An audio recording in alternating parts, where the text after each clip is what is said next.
Hello everyone. तो last video में हमने 1 से लेके क्वेश्चन नंबर 3 तक किया था एप्लीकेशन ऑफ ट्रिग्नोमेट्री से। आज हम क्वेश्चन नंबर 4 से स्टार्ट करेंगे। तो इसमें है कि angle of elevation of the top of a tower from A point on the ground. तो यहाँ पे एक नया वर्ड देखने को मिल रहा होगा, एंगल ऑफ एलिवेशन। ये क्या होता है एंगल ऑफ एलिवेशन? थोड़ा सा मैं इसके बारे में बताती हूँ, फिर क्वेश्चन स्टार्ट करते हैं। एंगल ऑफ एलिवेशन और एक होता है एंगल ऑफ डिप्रेशन। ठीक है, एंगल ऑफ एलिवेशन क्या होता है ये साइड में बताती हूँ मैं। कि जब हम जैसे ये अगर कोई बिल्डिंग है, सपोज कोई पोल है, बिल्डिंग है, और यहाँ से हम जो ऑब्जर्वर यहाँ से अगर ऊपर की तरफ देख रहे हैं, यानी कि जो हॉरिजॉन्टल लाइन है उससे अप अबव में अगर हम देख रहे हैं, ऊपर की तरफ देख रहे हैं, ऐसे यहाँ पे कोई पॉइंट को यहाँ से कोई देख रहा है, यानी कि नीचे से ऊपर की तरफ अगर ऑब्जर्व कर रहे हैं, तो जो हॉरिजॉन्टल लाइन से जो एंगल बनता है ये क्या होता है? Angle of elevation. अगर मैंने यहाँ पे थीटा ले लिया इसको, तो ये क्या है? Angle of elevation, right. और एंगल ऑफ डिप्रेशन क्या होता है? ठीक इसका उल्टे। तो यानी कि जैसे कि कोई बिल्डिंग है या कोई पोल है, यहाँ से कोई नीचे की तरफ अगर देख रहा है या फिर यहाँ से नीचे की तरफ एंगल बनता है, तो यहाँ से हम क्या करते हैं, यहाँ पर भी हॉरिजॉन्टल लाइन यहाँ पर हम ड्रॉ करेंगे, और यहाँ से ये है पॉइंट ऑफ जो देख रहे हैं, जब ये पॉइंट है, तो इससे यहाँ जो एंगल बनता है ये होता है एंगल ऑफ डिप्रेशन। ठीक है, तभी और भी क्वेश्चन में आएंगे, एंगल ऑफ डिप्रेशन भी आएंगे। यहाँ पे एलिवेशन तो मैंने दोनों ही बता दिया, ये है एंगल ऑफ डिप्रेशन। अब आते हैं क्वेश्चन की तरफ। यहाँ है कि the angle of elevation of the top of a tower, मतलब एक टावर का टॉप का एंगल ऑफ एलिवेशन जो है from A point on the ground, ground के एक पॉइंट से कितना है? विच इज 30 मीटर अवे, और वो जो पॉइंट है वो 30 मीटर अवे है from the foot of the tower, tower के फुट से। तो मैं अगर टावर बनाऊं, देखो ये टावर है, टावर का ये टॉप है और ये फुट है, ठीक है। तो यहाँ से ये है इसका ग्राउंड लेवल। अब सपोज करो यहाँ से किसी पॉइंट से ऑब्जर्व कर रहे हैं उसको, ये ग्राउंड का कोई पॉइंट है, मैं इसका टावर का नाम देती हूँ ABC, ओके।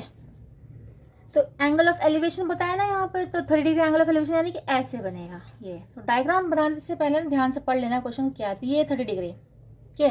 ये टॉप ऑफ द टावर जो ये है, वो एक टॉप टावर का टॉप है, और बी जो है टावर का बॉटम है, फुट है। तो क्या बोला हुआ है कि जो पॉइंट है which is 30 metre away from the foot, यानी कि ये जो पॉइंट है वो फुट से कितनी दूरी पर है? 30 मीटर दूरी पर है। तो फाइंड क्या करना है? Find the height of the tower, यानी कि AB हमें फाइंड करना है। तो मैंने फर्स्ट क्वेश्चन में बताया था कि हमें कौन सा जो रेशियो है वो अप्लाई करना है। हम क्या देख के लगाते हैं कि हमें क्या गिवन है और क्या निकालना है, जो फाइंड आउट करना है, उन दोनों में से हम देखते हैं रेशियो कौन सा बन रहा है। तो यहाँ पर क्या देखो, इस थीटा के अकॉर्डिंग ये क्या है? हाइट है, यानी कि परपेंडिकुलर जो है हाइट, तो मतलब पोल की हाइट है पर वैसे परपेंडिकुलर है, और ये क्या है? बेस है। तो परपेंडिकुलर और बेस को लेके किसका बनता है रेशियो? tan का बनता है। तो हम क्या लिखेंगे यहाँ पर? In triangle ABC tan 30 degree क्या हो जाएगा लगता है? तो AB अपॉन में BC होगा वहाँ पर, ठीक है। AB अपॉन में BC। अब tan 30 का वैल्यू फिर से कह रही हूँ, याद कर लेना जितने भी वैल्यूज हैं। tan 30 का वैल्यू होता है 1 अपॉन में √3, और AB हमें तो फाइंड आउट ही करना है, और BC है 30। अब यहाँ से AB निकालना है, तो 30 को हम सब ले लेते हैं। तो AB is equal to 30 upon में √3। अब इसको रैशनलाइज करना पड़ेगा, क्योंकि अपॉन में ऐसे ये रैशनल नंबर को नहीं रखना है। तो ये हो गया 30 √3 अपॉन में √3 3, और ये 3 से कैंसिल आउट हो जाएगा। तो कितना आता है? tan √3 मीटर्स, यानी कि height of the tower is what? tan √3 metre. तो height of tower is equal to tan √3 metre, इस तरीके से, ठीक है।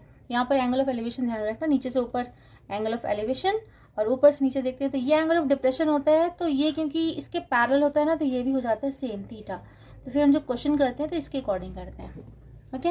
नेक्स्ट क्वेश्चन देखो, क्वेश्चन 5 में क्या है कि a kite is flying at a height of 60 metre above the ground. Ground से 60 मीटर ऊपर जो है ना काइट, यानी कि जो पतंग है वो उड़ रहा है। The string attach to the kite is temporarily tied to a point on the ground. ऐसा होता है ना, पतंग कई बार उड़ता रहता है तो हम उसको ऐसे ज़मीन से ये कर फिक्स कर देते हैं कि हाँ अब थोड़ी देर उड़ रहा है पतंग। The inclination of the string with the ground is 60 degree, यानी कि जो वो धागा है, जो रस्सी है, उसकी ग्राउंड से जो एंगल बन रहा है वो कितना बन रहा है? 60 डिग्री का एंगल बन रहा है। तो चलो हम डायग्राम बनाते हैं। ये है, सपोज करो पतंग यहाँ पर है और ये है ग्राउंड से हाइट, क्योंकि जब ये हाइट होता है ना तो परपेंडिकुलर डिस्टेंस होता है, ठीक है ना। तो यहाँ सपोज करो पतंग है, ए पतंग है, नाम हमने ए दिया, और ये है ग्राउंड लेवल। तो कितने हाइट है इसका, 60 मीटर पर उड़ रहा है ये। अब जो स्ट्रिंग होता है, यानी कि जिस धागे से हम उड़ाते हैं, वो स्लैंटली होता है ना, स्लैंट हाइट होता है उसका। तो इसका कितना एंगल बन रहा है, 60 डिग्री का एंगल बन रहा है। तो 60 थोड़ा पास होता है तो हम ऐसे बना लेते हैं, ठीक है। एग्जैक्टली बनाना नहीं है, जस्ट अराउंड उसके आसपास दिखना चाहिए। तो यहाँ है धागे को बांध रखा। अब ये धागा बिल्कुल ऐसे स्ट्रेट है, ये है पतंग का धागा, ये स्ट्रेट, ठीक है। पतंग उड़ रहा है, ये हमारे लिए क्या हो गया, हाइपोटेन्यूज हो गया। ये 90 डिग्री है, ये 60 मीटर है, और नाम दे दें चलो ए बी हो गया और इधर सी हो गया, ठीक है। अब निकालना क्या, देखो find the length of the string, यानी कि ए सी निकालना है, ये निकालना है हमें। ये है पतंग उड़ा रहे हैं ना, तो ये धागे का लेंथ निकालना है। फिर से देखते हैं क्या क्या चीज़ें हैं, देखो। हाँ, ये एंगल था 60 डिग्री का, रख दिया हमने। अब वही है, यहाँ पर ये गिवन है, यानी कि जो परपेंडिकुलर है गिवन है, हमें हाइपोटेन्यूज निकालना है।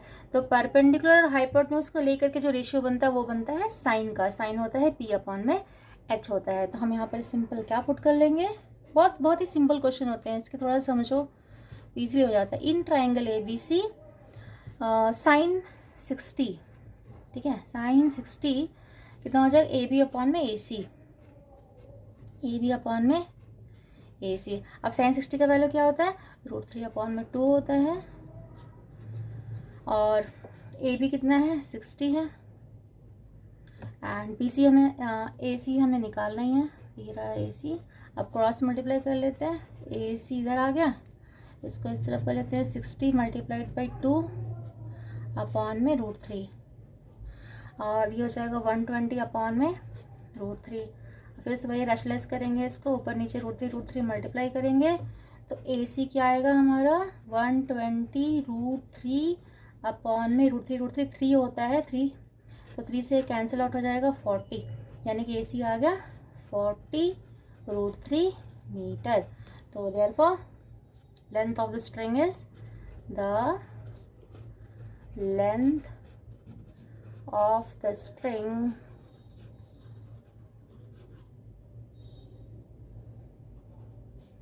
is 40 √3 meter. Okay, simple question. Next question. Number 6. यहाँ ये क्वेश्चन थोड़ा सा लेंदी है, पर ध्यान से समझना, समझ में आ जाएगा, बहुत ही सिंपल सही है, लेंदी है बस, सिंपल है। तो इसमें क्या कह रहे हैं कि a 1.5 metre tall boy standing at some distance from a 30 metre tall building. एक 30 मीटर टॉल बिल्डिंग से कुछ दूरी पर एक लड़का खड़ा है जिसकी हाइट कितनी है, 1.5 मीटर है, ध्यान देना। तो अगर ये बिल्डिंग हम डायग्राम के साथ बनाते हैं, ये है बिल्डिंग, 30 मीटर टॉल बिल्डिंग है, और सपोज ये है ग्राउंड लेवल, और यहाँ पर एक 1.5 मीटर टॉल जो बॉय है वो खड़ा है, ठीक है। और the angle of elevation from his eyes to the building top of the building है increases from 30 degree to 60 degree. तो यहाँ से ये बिल्डिंग के टॉप को देख रहा है, तो इसका जो एंगल ऑफ एलिवेशन कितना बन रहा है, पहले बन रहा है 30 डिग्री का, ठीक है। और इसको यहाँ से भी हम parallel line, sorry horizontal line से ना, पैरेलल जो कि नीचे के ग्राउंड लेवल को बना लेते हैं, ऐसे स्केल से ड्रॉ कर लेना अगर दिक्कत हो। तो ये चलता हुआ ऐसे आ रहा है बिल्डिंग की तरफ, ये बिल्डिंग है, ये लड़का है, ऐसे चलता हुआ इधर की तरफ आ रहा है, ठीक है। तो पहले कितना एंगल बन रहा था, 30 डिग्री का बन रहा था। जैसे जैसे चलता हुआ आ गया है, यहाँ पर आते कुछ देर बाद क्या हुआ, एंगल 60 डिग्री का बन गया। ये है एंगल ऑफ एलिवेशन, इसकी आंखों का फिर टॉप को देखता है, तो ये एंगल बन चुका है 60 डिग्री का, ठीक है। तो सिंपल से पूछ रहा है find the distance he walk, यानी कि कितना चलता हुआ आया है वो हमें निकालना है, ठीक है। तो अब नाम दे देते हैं इनके, बिल्डिंग है, ये है बिल्डिंग, ए बी बिल्डिंग है, सॉरी ए बी, यहाँ से कर लेते हैं ABC, ये D, फिर ये E और ये F कर लेते हैं, ठीक है। तो इससे क्या होगा, AE एक्चुअल में बिल्डिंग है, पर AB क्योंकि ये जो हाइट है लड़के की हाइट है ना, 1.5 मीटर बॉय की हाइट है, तो हम एक्चुअली में यहीं तक काम करेंगे। तो अगर ये 1.5 है तो BE भी क्या होगा, 1.5 मीटर ही होगा, ठीक है। और हमें निकालना है कि ये कितना चल कर आया है, तो ये जितना ये डिस्टेंस दिख रहा है ना, वो CD भी उतना ही होगा। तो हमें निकालना है एक्चुअली में CD फाइंड आउट करना है, और CD निकालने के लिए हम करेंगे क्या, देखो BD निकालेंगे और BC निकालेंगे। BD में से BC को माइनस करेंगे तो क्या आ जाएगा, CD। तो क्वेश्चन दो पार्ट्स में होंगे, पहले पार्ट में हमें BC फाइंड आउट करना है, सेकंड पार्ट में हमें BD फाइंड आउट करना है और फिर दोनों को सब्ट्रैक्ट करना है। थोड़ा सा हम डायग्राम के बारे में लिख लेते हैं कि AE क्या है, हमारा बिल्डिंग है, तो let AE be the building, इतना कर दो बस, बी द बिल्डिंग, हाँ, जिसमें कि AE का जो है वो, अच्छा यहाँ से यहाँ तक ना ये 30 मीटर है, ठीक है ना, ये भी यहाँ पे मेंशन कर देते हैं। तो AE हो गया 30 मीटर्स और BE जो है वो DF के इक्वल ही होगा, वो भी लिख लेते हैं यहाँ पर, BE is equal to DF and that is 1.5 metre. But हमें क्या फाइंड करना है, AB निकालना है, तो AB हम क्या कर लेते हैं, माइनस करके यहाँ से निकाल लेंगे पहले, ठीक है। AB इज इक्वल टू आ जाएगा, AE से BE हटा दो, ठीक है, AE में से B को हटा दो, तो AE कितना है 30 मीटर्स और BE कितना है 1.5 मीटर, तो माइनस करके ये आएगा 28.5 मीटर। यहाँ मैं माइनस का ही बताऊँ, बहुत बच्चे गलती करते हैं कि माइनस कैसे, उनको भूल जाते हैं डेसिमल कैसे माइनस करते हैं। देखो 30 मीटर्स है तो ये ऐसे होगा 30 डेसिमल डाल के 00 और ये 1.5 है तो डेसिमल के नीचे डेसिमल 5 यहाँ पर 1 यहाँ पर, ठीक है, ये 0 हटाई दो, 10 से 5 के यहाँ पर 5, यहाँ पे हमने कैरी लिया 10 से 5 के 5, यहाँ पे बचा 9 से बन गए 8 और यहाँ पे बचा 2, तो 28.5 मीटर, ठीक है। तो ऐसे आया ये 28.5, ठीक है। अब लेते हैं सीधे हम ट्राइंगल ABC में, क्योंकि अभी हमें AB पता लग गया जो कि है 28.5, हम निकालना है हमें BC। तो इन ट्राइंगल ABC, और कौन सा लेंगे रेशो, tan लेंगे, क्योंकि परपेंडिकुलर बेस, तो tan 60 degree is equal to AB upon में BC। अब tan 60 का वैल्यू √3 होता है और AB है 28.5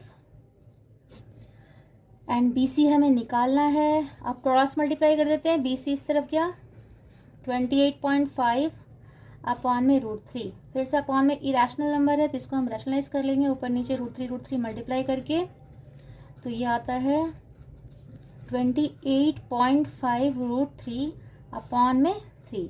अब ये 3 से कैंसिल होगा ना, 2 8 10 10 और 5 15 होता है, तो 3 1 3, 3 9 27, 1 कैरी 5 डेसिमल, तो आया BC इज इक्वल टू 9.5 √3, ठीक है।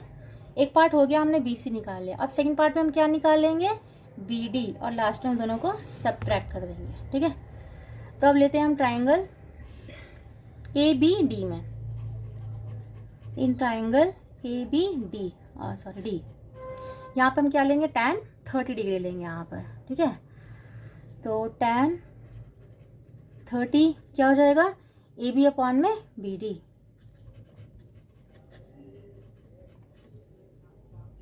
और tan 30 का वैल्यू क्या होता है 1 अपॉन में √3,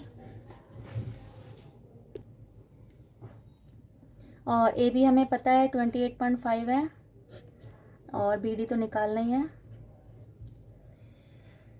इसको 1 कर दो नाम। अभी BD इज इक्वल टू क्या आ जाएगा, ये इस तरफ जाएगा, तो 28.5 √3, ये हो गया 2। बताओ हमने BD भी निकाले, मैंने ये कहा था ना BC और BD हम निकालेंगे, BC और BD।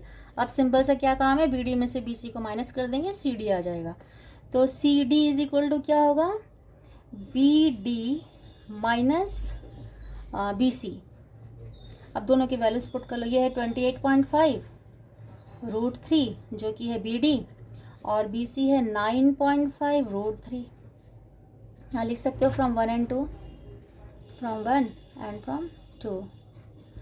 अब दोनों को माइनस करो, √3 से √3 रहेगा, और 5 से 5 के 5 0, मतलब 0 को लिखते ही हैं, और 18 से 9 के 9, और यहाँ पर 1 बचा ना, 19 √3, यानी कि therefore boy walked the distance he walked,